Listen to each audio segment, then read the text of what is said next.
The morning sun cast long shadows across forward operating base Chapman as hospital corpsman First Class Marcus Rodriguez knelt beside the wounded Afghan child. The 8-year-old boy's breathing was shallow, his small chest rising and falling in irregular patterns that told Rodriguez everything he needed to know. Time was running out. Rodriguez had been a Navy SEAL medic for 7 years, serving with SEAL Team 6 in some of the most dangerous operations across the Middle East. At 32, he was considered one of the best combat medics in the entire special operations community. His hands, scarred from countless missions, moved with practiced precision as he checked the child's vitals. The boy had been caught in crossfire between Taliban fighters and coalition forces 3 hours earlier. Despite being ordered to focus only on American casualties, Rodriguez couldn't walk away from a dying child. "Rodriguez, what the hell are you doing?" The voice belonged to Staff Sergeant Mike Thompson, Rodriguez's teammate and closest friend. Thompson approached cautiously, his eyes scanning the perimeter for any signs of danger. The two men had served together for 4 years, and Thompson knew that look in Rodriguez's eyes. It was the same look he got every time he encountered civilian casualties, especially children. "Kids got internal bleeding," Rodriguez replied without looking up. His hands continued their methodical work, applying pressure to slow the bleeding while simultaneously starting in 4-line.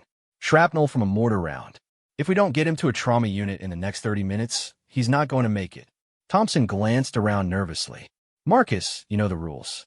General Patterson made it crystal clear yesterday during the briefing. No unauthorized treatment of local nationals. All medical supplies are reserved for coalition forces only." Brigadier General William Patterson had arrived at FOB Chapman 2 weeks earlier as part of a new initiative to streamline military operations in the region. A career officer who had spent most of his service time behind a desk in Washington, Patterson was known throughout the military for his strict adherence to regulations and his complete lack of combat experience. At 55, he was ambitious, egotistical, and desperate to make his mark before retirement. His appointment to oversee operations in Helmand Province was seen by many as a political move rather than a tactical one. Rodriguez finally looked up at Thompson, his dark eyes blazing with determination. "Mike, I didn't become a medic to let children die because of some bureaucrat's paperwork. This kid has a family. He has a whole life ahead of him if we act now." "I get it, brother. I really do," Thompson said, kneeling beside his friend. "But Patterson isn't just some bureaucrat. He's the commanding officer of this entire operation. If he finds out you're using military medical supplies on local nationals against his direct orders, he'll have your head. And not just a reprimand, he'll end your career." Rodriguez's hands never stopped moving as he worked to stabilize the child.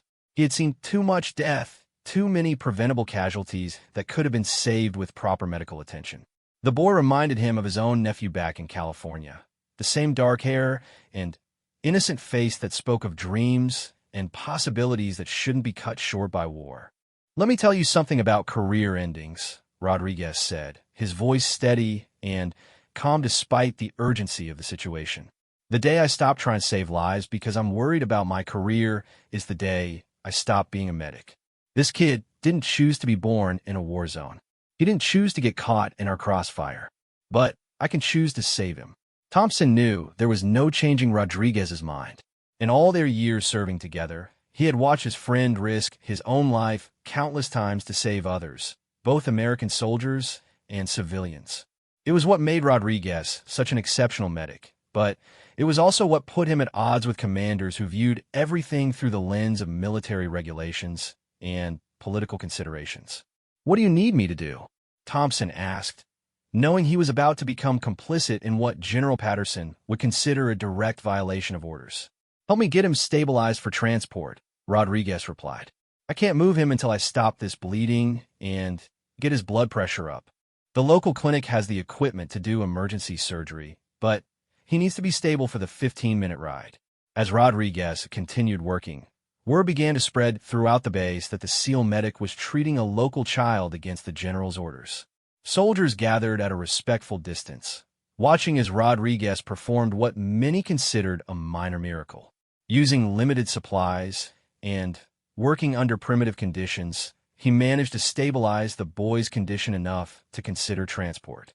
"Vitals are improving," Rodriguez announced after 20 minutes of intensive care. "Heart rate is stabilizing, blood pressure is coming up. We can move him now." "I'll get the vehicle ready," Thompson said, standing to coordinate transportation to the local clinic. As he walked away, he couldn't help but feel a sense of pride in his friend's dedication. Rodriguez represented everything that was right about the American military: courage, compassion, and an unwavering commitment to doing what was morally right regardless of personal cost.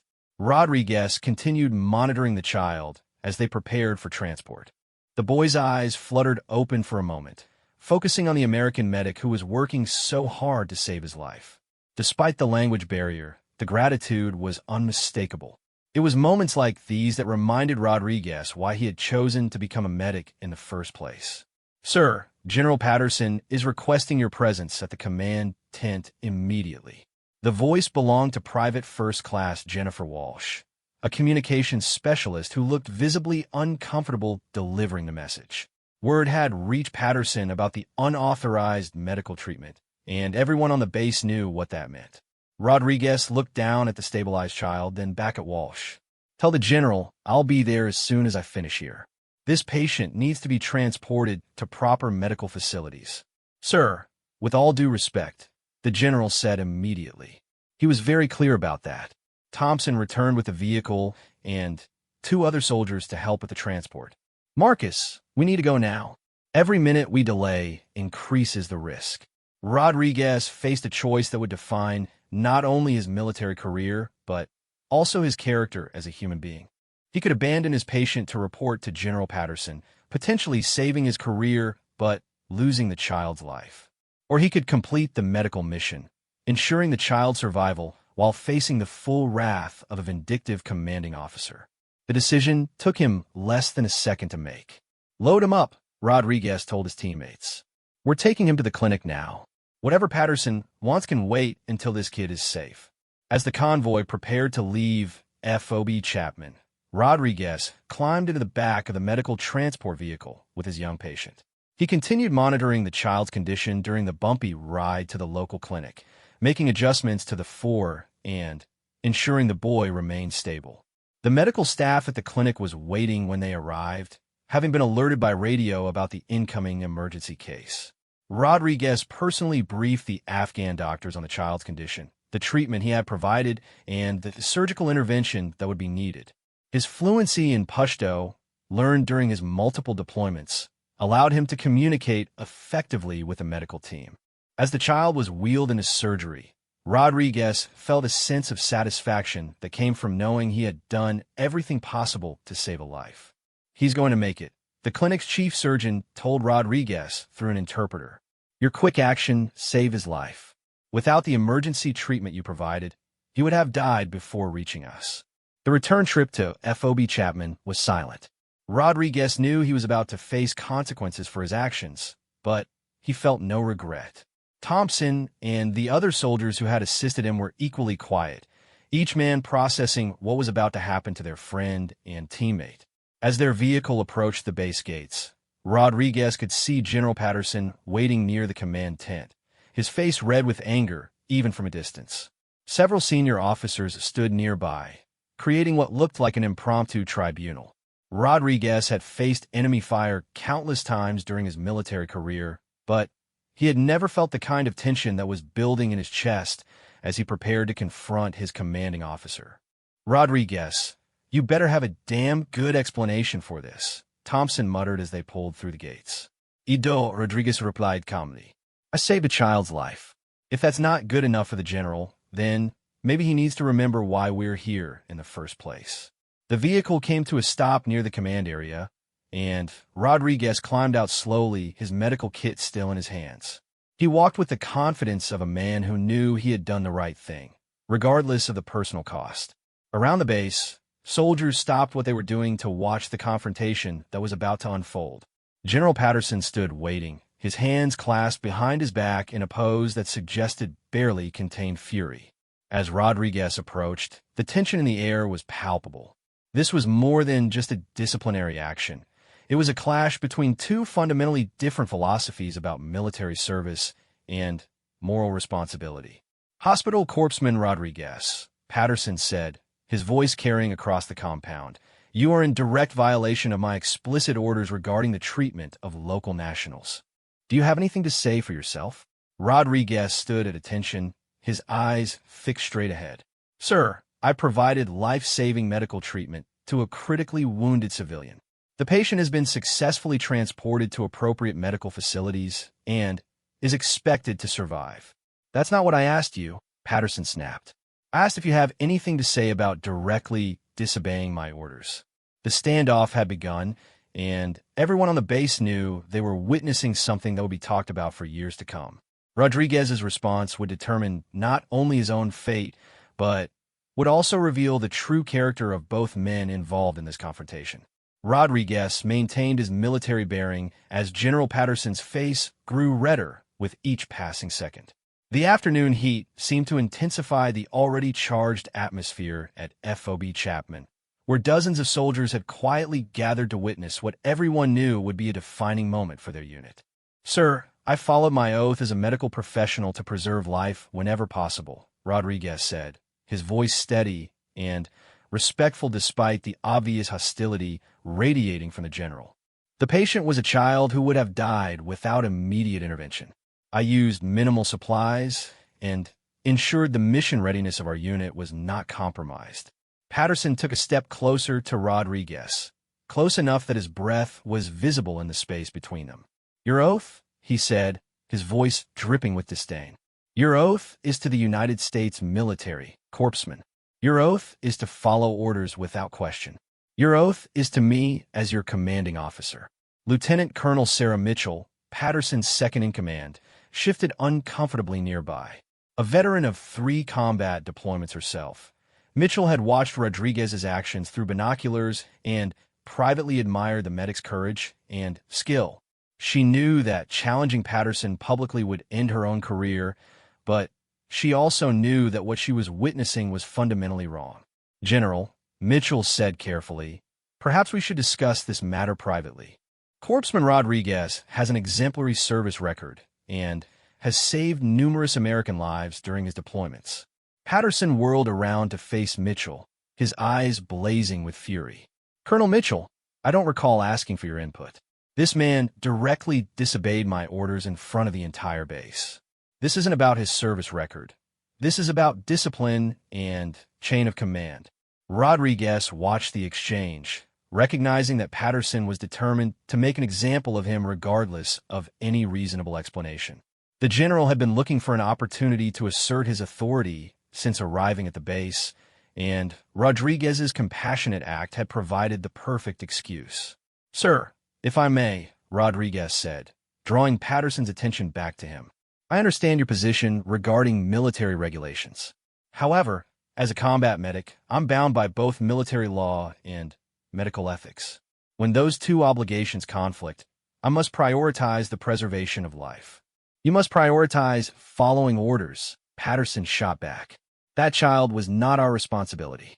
We have limited medical supplies that are designated for American personnel only. Every bandage you used on that kid is one less bandage available for our own soldiers." Thompson, who had been standing nearby with the other members of Rodriguez's team, couldn't remain silent any longer. "Sir, with all due respect, Rodriguez used less than $20 worth of medical supplies. We have weeks of inventory on hand, and the child would have died without treatment." Patterson's attention snapped to Thompson like a predator identifying new prey. "Staff Sergeant Thompson, are you questioning my assessment of our supply situation?" "No, sir," Thompson replied, though his clenched jaw suggested he had much more he wanted to say. "I'm simply providing accurate information about the situation." "The accurate information," Patterson said, his voice rising to ensure everyone within 50 yards could hear him clearly, "is that Corpsman Rodriguez deliberately violated my direct orders. The accurate information is that he wasted military resources on a non-essential mission. The accurate information is that his actions constitute insubordination of the highest order." Rodriguez felt a cold anger building in his chest, but he maintained his composure. He had faced far more dangerous enemies than General Patterson, and he wouldn't allow the man's bullying tactics to provoke him into a response that would only make the situation worse. "Sir, I accept full responsibility for my actions," Rodriguez said. "I'm prepared to face whatever consequences you deem appropriate. However, I want it clearly stated that I would make the same decision again under identical circumstances." The boldness of Rodriguez's statement sent a ripple of tension through the assembled crowd. Several soldiers exchanged glances, recognizing the courage it took to essentially tell a general officer that you would disobey his orders again if given the chance. Patterson was speechless for a moment, clearly not expecting such defiance from a non-commissioned officer. His entire military career had been built on the principle that rank equaled respect, and Rodriguez's calm refusal to be intimidated challenged everything Patterson believed about military hierarchy. "You would disobey my orders again?" Patterson asked, his voice dangerously quiet.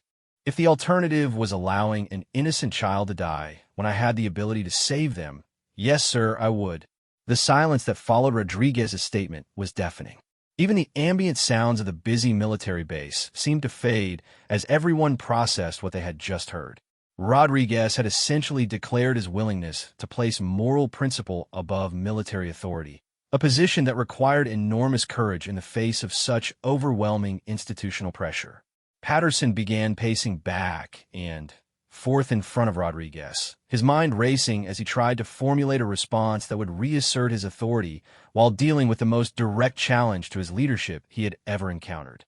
"Corpsman Rodriguez," Patterson said finally, his voice carrying a tone of barely controlled rage, "you seem to be under the impression that you're running this operation. You seem to think that your personal feelings about right and wrong supersede military discipline and chain of command." "No, sir," Rodriguez replied. "I understand perfectly that you're in command of this operation. I also understand that some principles transcend rank and authority." "Principles?" Patterson laughed harshly. "Let me tell you about principles, Corpsman. The principle of following orders. The principle of military discipline. The principle of putting American interests first. Those are the principles that matter here."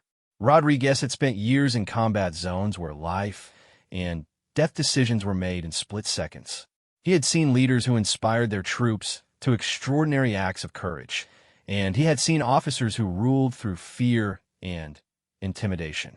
General Patterson clearly fell into the latter category, and Rodriguez found himself feeling sorry for the man rather than intimidated by him.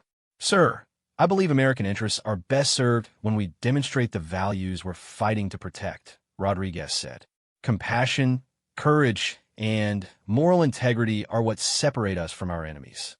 "What separates us from our enemies," Patterson snarled, "is superior firepower and absolute discipline. Your bleeding heart philosophy might play well in the media, but it doesn't win wars." Lieutenant Colonel Mitchell watched the confrontation with growing unease. She had served under several general officers during her career, and she had never witnessed such a toxic display of ego and poor leadership. Patterson was more concerned with asserting his dominance than addressing the actual issues at hand. "General," Mitchell tried again, "perhaps we should continue this discussion in private. There are operational matters that require our attention." "The only operational matter that requires attention right now is dealing with this insubordinate medic," Patterson replied without taking his eyes off Rodriguez. "I will not tolerate this kind of disrespect from military authority." Rodriguez realized that Patterson was more interested in humiliating him publicly than in resolving the situation professionally. The general was using this confrontation as an opportunity to send a message to every soldier on the base about what happened to those who questioned his authority. "Sir, may I ask what specific action you intend to take?" Rodriguez asked. Patterson smiled coldly. "I'm going to make sure you never forget this lesson, Corpsman. I'm going to make sure your entire unit understands the consequences of placing personal feelings above military orders." The general reached for his sidearm, a Beretta 9 pistol that he drew with theatrical slowness. The action sent a shock of disbelief through the assembled soldiers. Drawing a weapon during a disciplinary confrontation was not only unprecedented, but potentially dangerous and certainly inappropriate. General Patterson, Lieutenant Colonel Mitchell, said sharply, stepping forward. "Sir, This situation does not warrant the use of weapons. Colonel Mitchell, step back, Patterson ordered, his pistol now pointed directly at Rodriguez's chest. This man needs to learn that defying my authority has serious consequences. Rodriguez stared down the barrel of the general's weapon with the same calm composure he had shown throughout the confrontation. Years of combat experience had taught him to remain focused and alert in life-threatening situations, and he recognized that Patterson had just crossed a line that could never be uncrossed. "Sir," Rodriguez said quietly, "are you threatening to shoot an American serviceman for providing medical aid to a wounded child?" "I'm teaching you about consequences," Patterson replied, his hand visibly shaking as he held the pistol.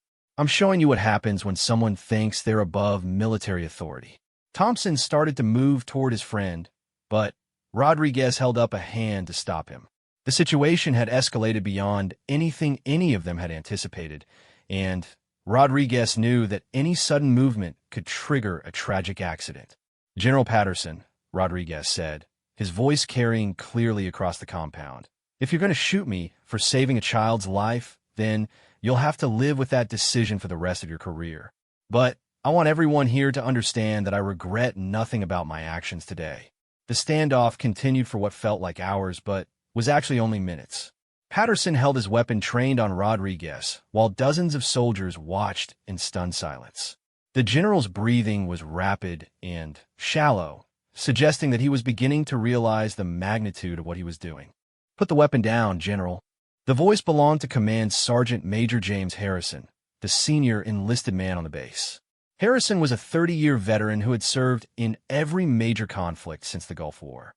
His presence commanded respect from officers and enlisted personnel alike.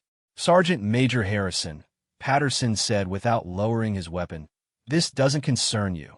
"Sir, with all due respect, when a general officer draws a weapon on one of my soldiers, it absolutely concerns me," Harrison replied, his voice carrying the authority of 3 decades of military service. "This situation has gone far beyond appropriate disciplinary measures." Harrison's intervention gave Patterson a moment to consider what he was doing. The general looked around at the faces of the soldiers watching him, many of whom were clearly horrified by his actions. For the first time since drawing his weapon, Patterson seemed to realize that he was the one who was going to face consequences for his behavior. The tension at FOB Chapman reached a breaking point as General Patterson continued pointing his sidearm at Rodriguez. Command Sergeant Major Harrison's intervention had created a moment of clarity, but Patterson's rage-clouded judgment prevented him from recognizing the lifeline being offered.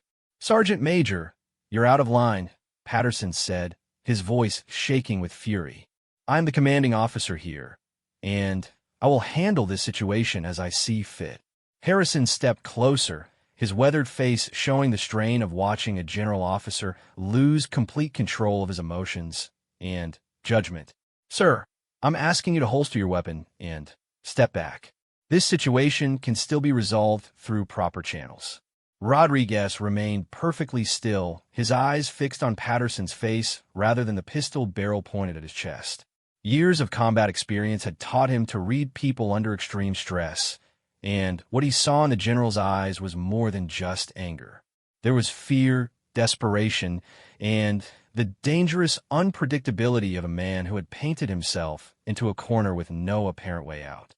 "You want to know what proper channels are, Sergeant Major?" Patterson asked, his grip tightening on the pistol. "Proper channels are what I decide they are. Proper channels are absolute obedience to lawful orders. Proper channels are making sure every soldier on this base understands that I will not tolerate insubordination." Lieutenant Colonel Mitchell had quietly moved to position herself where she could potentially intervene if Patterson's behavior escalated further. She had already made the decision to end her own career, if necessary, to prevent what was shaping up to be a catastrophic breakdown of military discipline and leadership. "General," she said carefully, "every soldier here understands the importance of following orders. Corpsman Rodriguez made a judgment call in a medical emergency. We can address that through normal disciplinary procedures without escalating to this level." Patterson whirled to face Mitchell, momentarily pointing his weapon away from Rodriguez.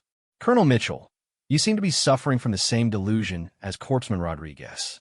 You both think you can question my authority and face no consequences. Thompson watched the situation unfold with growing horror.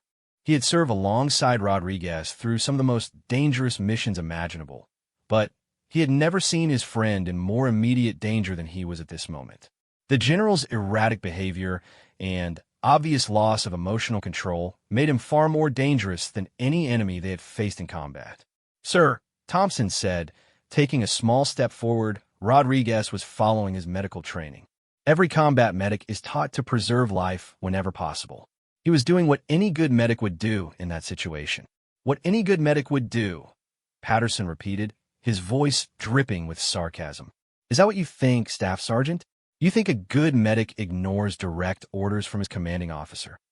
The soldiers gathered around the confrontation were becoming increasingly uncomfortable with what they were witnessing. Many of them had served under Rodriguez's medical care at various times, and they knew him to be one of the most dedicated and professional medics they had ever encountered. Watching him being threatened with a weapon for saving a child's life was deeply disturbing to everyone present.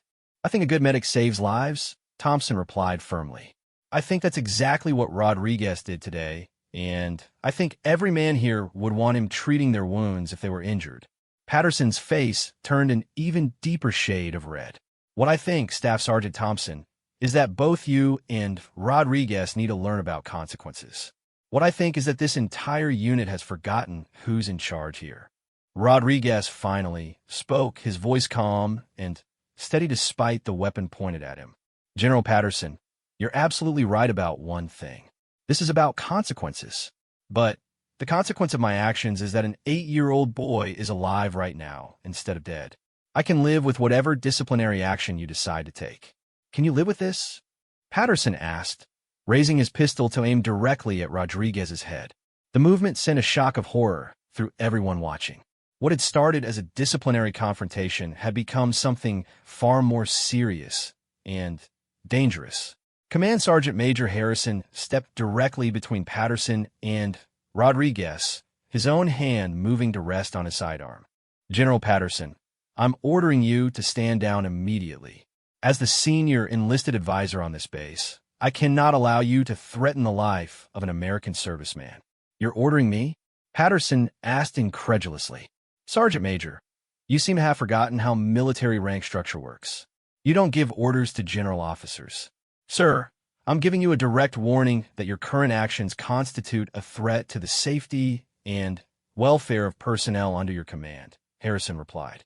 "I have a responsibility to protect every soldier on this base, including from inappropriate actions by their commanding officer." The confrontation had reached a point where every person present understood they were witnessing something that would have far-reaching consequences for everyone involved.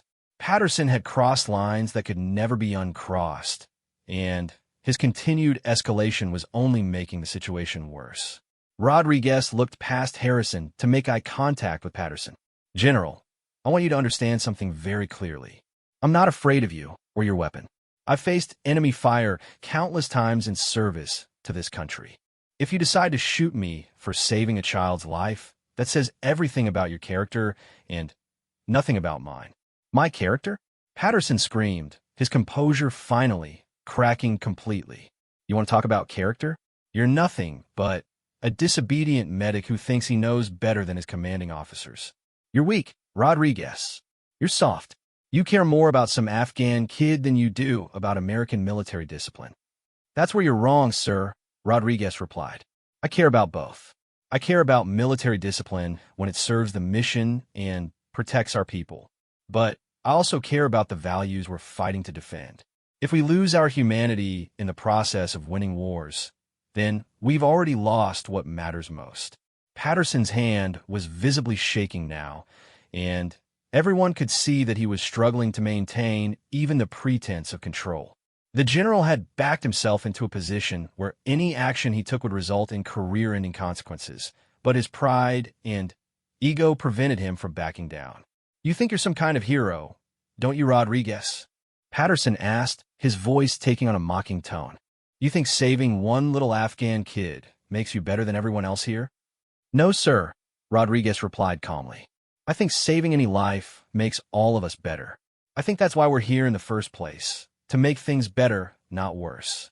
Well, let me tell you what I think, Patterson said, his voice dropping to a menacing whisper that still carried clearly across the silent compound. I think you need to learn what happens to heroes who don't follow orders. The general's finger moved to the trigger of his pistol, and the movement was visible to everyone watching.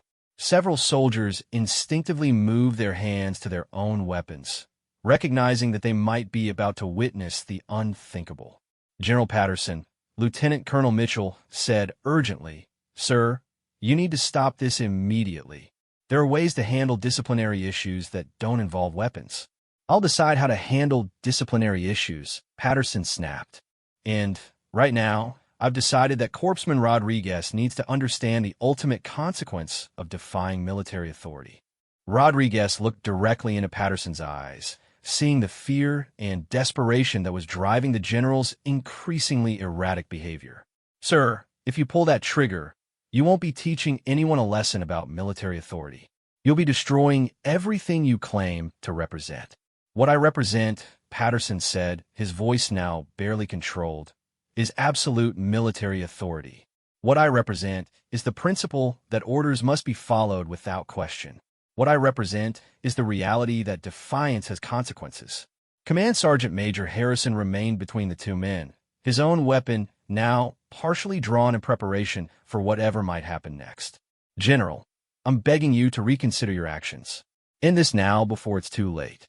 "It's already too late, Sergeant Major," Patterson replied.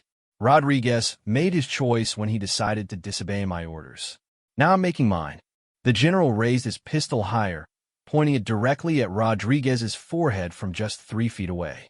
The movement was deliberate and unmistakable in its intent.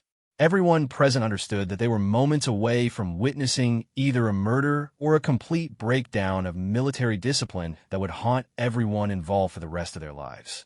"You want to be a hero, Rodriguez?" Patterson asked, his finger resting on the trigger.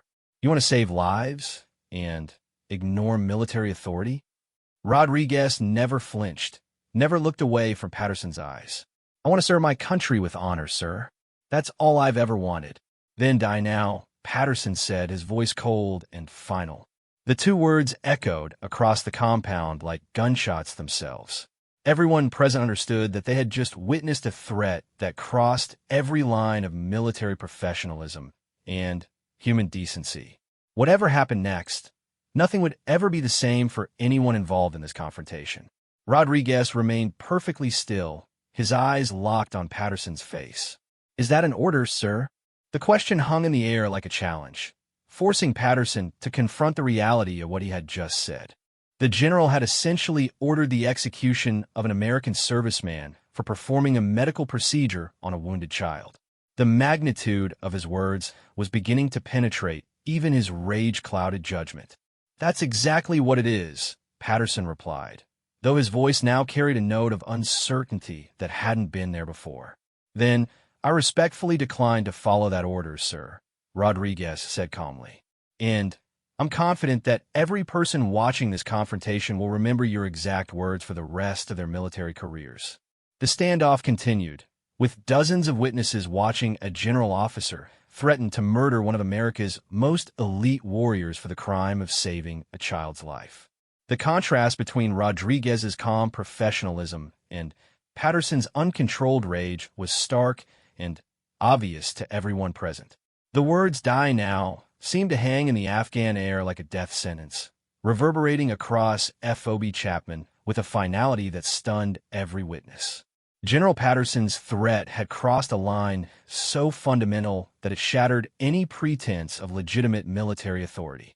The man was no longer acting as a commanding officer.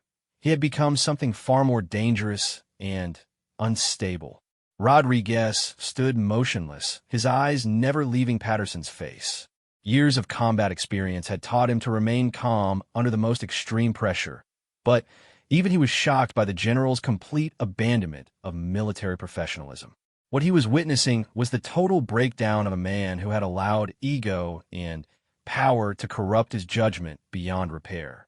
"General," Command Sergeant Major Harrison said, his voice carrying 30 years of military authority, "you just threatened to murder an American serviceman." I'm placing you under immediate arrest, pending investigation by the Inspector General. Patterson's head snapped toward Harrison, his eyes wide with disbelief. You're placing me under arrest? Sergeant Major, you've lost your mind. I'm a general officer. You can't arrest me. Sir, I can and I am, Harrison replied firmly. Your threats against Corpsman Rodriguez constitute a violation of a uniform code of military justice and potentially criminal behavior. I'm relieving you of command pending a full investigation. The sound of multiple weapons being drawn echoed across the compound as several senior non-commissioned officers moved to support Harrison's action. The situation had evolved far beyond a simple disciplinary matter. It had become a crisis of leadership that threatened the entire command structure of the base. You're all making a terrible mistake, Patterson said, his voice becoming increasingly desperate as he realized the magnitude of what was happening.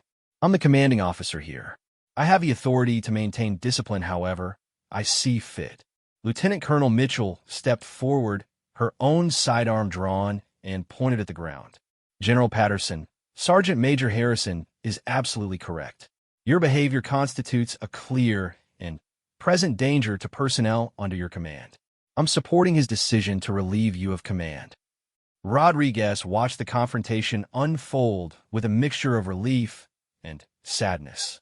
Relief that the immediate threat to his life was being addressed by his fellow servicemen, and sadness that it had come to this point. He had never wanted his act of medical compassion to result in the destruction of a general officer's career, but Patterson's response had left everyone with no choice. Colonel Mitchell, Patterson said, his weapon still pointed in Rodriguez's direction, you're making a career-ending mistake. When this is over, I'll make sure you never serve in a position of authority again. Sir, my career is the least of my concerns right now, Mitchell replied. My immediate concern is preventing you from harming one of the finest medics in the United States military. Thompson had positioned himself where he could provide backup to Harrison if the situation escalated further. Like everyone else present, he was struggling to process the surreal nature of what was happening. He had served in combat zones around the world, but he had never imagined witnessing an American general threaten to execute an American soldier. Marcus, Thompson said quietly to Rodriguez, you need to slowly step away from him. He's completely lost it. Rodriguez shook his head slightly. I'm not running from this, Mike. If I step away now, it validates everything he said about military authority. This man needs to understand that his rank doesn't give him the right to threaten murder. Rodriguez, Patterson said, his attention returning to the medic. You think you've won something here? You think having these people support your insubordination changes anything? I'm still a general officer, and you're still nothing but a medic who disobeyed orders. You're right about one thing, sir, Rodriguez replied calmly. I'm just a medic, but I'm a medic who saved a child's life today, and I'm a medic who stands by his oath to preserve life whenever possible. If that makes me nothing in your eyes, then I'm proud to be nothing. The eloquence and dignity of Rodriguez's response stood in stark contrast to Patterson's increasingly unhinged behavior. Every soldier watching the confrontation could see the difference between true leadership and the abuse of authority. Rodriguez's calm courage was inspiring respect, while Patterson's threats were generating only contempt and disgust. Sir, Harrison said to Patterson, I'm going to need you to holster your weapon immediately. This situation has gone far enough. The situation goes as far as I decide it goes, Patterson replied, though his voice now carried less conviction than before. I'm a ranking officer here, and I determine when this ends. No, sir, you're not, Mitchell interjected. As of right now, you're relieved of command pending investigation. I'm assuming temporary command of this operation under emergency authority. Patterson looked around at the faces surrounding him, finally beginning to understand that his career was over. The assembled soldiers, from the highest-ranking officers to the newest privates, were united in their opposition to his behavior. He had managed to accomplish something that enemy forces had never achieved. He had turned an entire American military unit against itself. You're all going to regret this, Patterson said, his voice taking on a pleading quality that revealed his desperation. When the investigation is complete, when the real facts come out, you'll understand that I was trying to maintain military discipline. The real facts, Rodriguez said quietly, are that you threatened to murder an American soldier for saving a child's life. The real facts are that you drew a weapon during a disciplinary confrontation and told me to die. Those facts are going to be very difficult to explain to an investigating committee. Patterson's hand began to shake more visibly as the reality of his situation penetrated his anger. He was holding a loaded weapon in front of dozens of witnesses, having made specific threats against a subordinate's life. There was no way to spin these facts in his favor, and he was beginning to realize that his military career was effectively over. I was trying to teach you about consequences, Patterson said, his voice now barely above a whisper. I was trying to show you what happens when soldiers think they can ignore military authority. What you showed us, Harrison replied, is what happens when authority is abused beyond all reason. What you showed us is the difference between leadership and tyranny. The standoff continued for several more tense minutes, with Patterson still holding his weapon while being surrounded by increasingly determined soldiers who were prepared to use force if necessary to protect Rodriguez. The general's options were rapidly diminishing, and everyone present could see that he was struggling to find a way out of the situation he had created. General Patterson, Rodriguez said, his voice carrying across the compound, "Sir, you can still end this with some dignity intact. Put down your weapon, and let's work through this like professional soldiers." Dignity? Patterson laughed bitterly. You think there's any dignity left in this situation? You destroyed my authority in front of my entire command. You made me look weak and ineffective. Sir, with all due respect, I didn't make you look like anything, Rodriguez replied. Your response to my actions revealed your character, just like my actions revealed mine. I saved a life. You threatened to take one. The contrast speaks for itself. Patterson's grip on his pistol began to loosen as the truth of Rodriguez's words sank in. He had been so focused on asserting his authority that he had lost sight of everything that military service was supposed to represent. His threats against Rodriguez had accomplished the exact opposite of what he intended. Instead of demonstrating strength, he had revealed weakness, fear, and a complete lack of moral foundation. I was a good officer, Patterson said, almost to himself. I served my country for 30 years.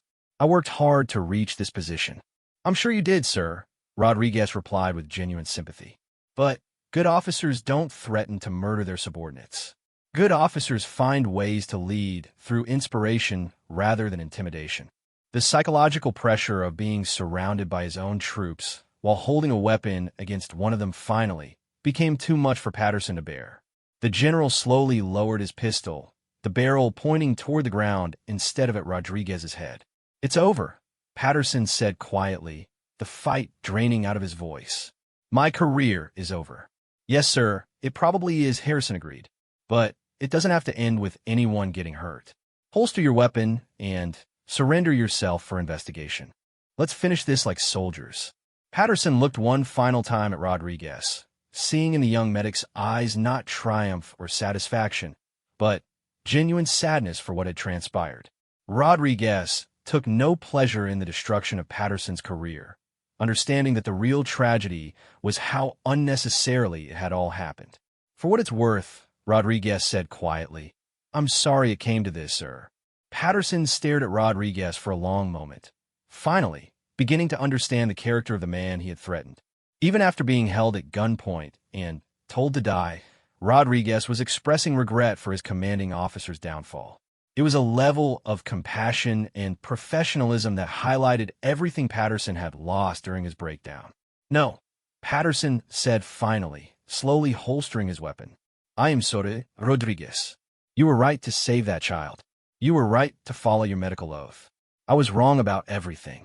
The admission sent a wave of relief through the assembled soldiers, though everyone understood that the consequences of what had happened were just beginning.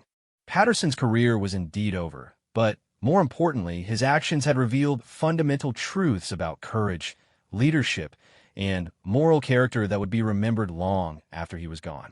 The investigation that followed the confrontation at FOB Chapman moved with unprecedented speed through military channels. Within hours of Patterson's arrest, investigators from the Inspector General's office were flying toward Afghanistan to document what senior military leadership was already calling one of the most serious breakdowns of command authority in recent history. Rodriguez sat in the base's small conference room, recounting the events for the third time to a panel of investigators. His story never changed because he was simply telling the truth. He had saved a child's life, faced threats from his commanding officer, and maintained his professionalism throughout an increasingly dangerous situation. "Corpsman Rodriguez," said Colonel James Wright, the lead investigator, "I want to make sure I understand your position clearly. Even knowing the consequences you faced, you're telling us you would make the same decision again." "Yes, sir, absolutely," Rodriguez replied without hesitation. "If I encountered a critically injured child and had the medical supplies and expertise to save their life, I would do so regardless of political considerations or personal consequences." Wright made notes in his file before continuing. "And when General Patterson drew his weapon and pointed it at you, what was your primary concern?" "My primary concern was de-escalating the situation without anyone getting hurt," Rodriguez said. General Patterson was clearly under extreme stress and not thinking clearly. "I was hoping to help him step back from a decision that would have destroyed multiple lives." The investigators had already interviewed dozens of witnesses, all of whom corroborated Rodriguez's account of events. The consistent testimony painted a picture of a dedicated medic who had acted with courage and compassion while facing threats that had no place in military service. Lieutenant Colonel Mitchell had been placed in temporary command of the base operations while the investigation continued. She had spent the past week dealing with the administrative nightmare created by Patterson's breakdown, but she had also witnessed remarkable changes in the morale and unity of the troops under her command. "The men respect Rodriguez more than ever," she reported to the investigative panel. "His courage under pressure has inspired everyone on this base. They've seen what it looks like to stand up for your principles, even when facing overwhelming pressure to back down." Command Sergeant Major Harrison had provided perhaps the most damning testimony against Patterson's actions. As the senior enlisted man on the base, his perspective carried enormous weight with the investigating officers. "In 30 years of military service," Harrison told the panel, "I have never witnessed such a complete abandonment of leadership principles. General Patterson's threats against Corpsman Rodriguez were not only inappropriate, but potentially criminal. The man lost complete control of his emotions and judgment." The investigation expanded beyond the immediate incident to examine Patterson's entire tenure as a general officer. What investigators discovered was a pattern of bullying, intimidation, and abuse of authority that had been overlooked or covered up by subordinates who feared retaliation. Staff Sergeant Thompson provided crucial testimony about the broader command climate under Patterson's leadership. "The general ruled through fear and intimidation," he told investigators. Rodriguez's situation was extreme, but it wasn't isolated. Patterson had been threatening and belittling soldiers since the day he arrived. The child Rodriguez had saved made a full recovery thanks to the quick medical intervention and successful surgery at the local clinic. The boy's family had asked to meet the American medic who had saved their son's life, leading to an emotional reunion that was photographed and documented by military public affairs personnel. Rodriguez knelt beside the boy's hospital bed, communicating in Pashto with the child and his grateful parents. The 8-year-old smiled and laughed as Rodriguez showed him some of the medical equipment that had helped save his life. The photograph of that moment would later become one of the most widely circulated images of American compassion in the Afghanistan conflict. "Thank you for saving my son," the boy's father said through an interpreter. "You risked everything to help someone you didn't know. That is the action of a true warrior." Rodriguez was moved by the family's gratitude, but he remained focused on the larger implications of what had happened. "I didn't risk everything," he told the father. "I did what any decent person would do when faced with a child in need." The military justice system moved swiftly to address Patterson's actions. The general was court-martialed on charges including threatening a subordinate with a deadly weapon, conduct unbecoming an officer, and violation of his oath of office. The proceedings attracted significant media attention, with legal experts calling it one of the most clear-cut cases of command failure in military history. Patterson's defense attorney attempted to argue that the stress of command in a combat zone had affected his client's judgment, but the argument found little sympathy among the panel of officers hearing the case. The evidence was overwhelming, and Patterson's own words have been heard by dozens of witnesses. The accused actions represent a fundamental betrayal of the trust placed in military officers, the prosecutor argued. When he pointed a weapon at Corpsman Rodriguez and told him to die, General Patterson violated every principle of military leadership and human decency. Patterson was ultimately convicted on all charges and sentenced to dismissal from the military, forfeiture of all pay and benefits, and 5 years in federal prison. The sentence sent a clear message throughout the military that threats against subordinates would be met with the full force of military justice. Rodriguez's actions, meanwhile, were being recognized at the highest levels of military command. The Navy awarded him the Navy Cross for extraordinary heroism, citing his courage under fire and his unwavering commitment to saving lives even in the face of mortal danger. The medal citation read, "For extraordinary heroism while serving as a Navy SEAL medic in Afghanistan." Hospital Corpsman First Class Rodriguez demonstrated exceptional courage and dedication to duty by providing life-saving medical care to a critically wounded civilian child despite facing threats to his own life. His actions exemplify the highest traditions of military service and reflect great credit upon himself, the United States Navy, and the United States of America. The award ceremony took place at the Pentagon, with Rodriguez's family in attendance along with many of the soldiers who had witnessed the confrontation at FOB Chapman. Secretary of the Navy spoke about the importance of moral courage and the responsibility of military personnel to uphold the values they had sworn to defend. Corpsman Rodriguez faced a test that few of us will ever encounter, the secretary said. He was forced to choose between following orders and following his conscience. His decision to save a child's life, even at great personal risk, represents the very best of American military service. Thompson stood beside Rodriguez during the ceremony, proud of his friend's recognition, but more importantly proud of the character Rodriguez had displayed throughout the entire ordeal. "You did the right thing, brother," he whispered as the medal was placed around Rodriguez's neck. "You did what any of us would hope to do in the same situation." The impact of Rodriguez's actions extended far beyond his individual recognition. The incident prompted a comprehensive review of military medical protocols and command authority in combat zones. New guidelines were established to protect medical personnel who provided emergency care to civilians, and additional training was implemented for senior officers regarding appropriate disciplinary measures. Rodriguez returned to active duty with SEAL Team 6, where his reputation for courage and integrity had only grown stronger. His teammates knew they could count on him not only for his medical expertise, but for his unwavering moral compass in the most challenging situations. "Marcus showed all of us what it means to be a warrior," said Lieutenant Commander Sarah Davis, Rodriguez's new commanding officer. "Real warriors don't just fight enemies. They protect the innocent and stand up for what's right even when it's difficult." The boy Rodriguez had saved continued his recovery and eventually returned to school.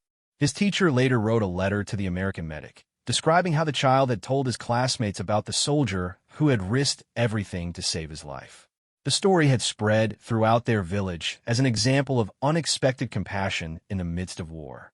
Rodriguez kept the letter in his medical kit as a reminder of why he had chosen to become a medic in the first place.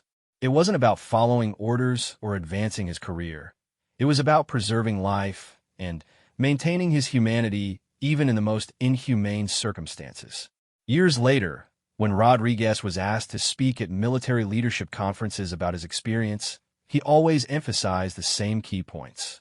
Leadership isn't about rank or authority, he would tell audiences of officers and non-commissioned officers. Leadership is about making the right decisions, even when they're difficult. It's about inspiring others through your actions rather than intimidating them through your position. The contrast between Rodriguez's leadership and Patterson's failure became a case study used in military academies and leadership schools around the world.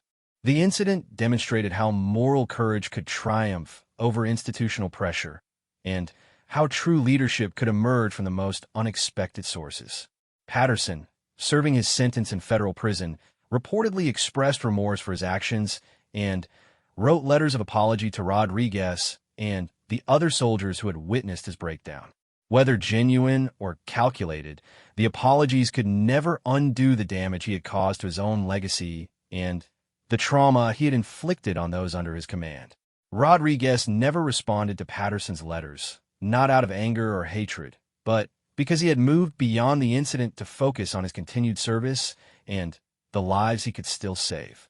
The confrontation at FOB Chapman had been a defining moment in his life, but it was not the end of his story. The 8-year-old boy grew up to become a doctor himself, inspired by the American medic who had saved his life. He would later establish a medical clinic in his village, providing care to anyone who needed it regardless of their ability to pay or their political affiliations. The cycle of compassion that had begun with Rodriguez's split-second decision to ignore orders and save a life continued to ripple outward, touching countless other lives in ways that could never be fully measured. The legacy of that confrontation at FOB Chapman lived on in the careers of every soldier who had witnessed it. They had seen what happened when authority was abused, and they had seen what happened when someone had the courage to stand up for what was right. Most importantly, they had learned that true strength came not from the ability to intimidate others, but from the willingness to sacrifice everything for your principles. Rodriguez continued his military service for several more years before eventually transitioning to civilian life as a trauma surgeon. He never forgot the lesson that had been reinforced so dramatically that day in Afghanistan, that the oath to preserve life transcended any other obligation, and that real courage meant doing the right thing regardless of the personal cost. The story of the medic who wouldn't back down became legend within the special operations community, passed down from one generation of warriors to the next. It served as a reminder that heroism wasn't always about charging in a battle or eliminating enemies. Sometimes, the greatest heroism was simply refusing to let an innocent person die when you had the power to save them. In the end, 2 words, "die now," had indeed changed everything. They had ended one career and elevated another. They had exposed the difference between leadership and tyranny. Most importantly, they had demonstrated that moral courage could triumph even in the face of overwhelming institutional pressure, and that the willingness to stand up for what's right would always be more powerful than the abuse of authority.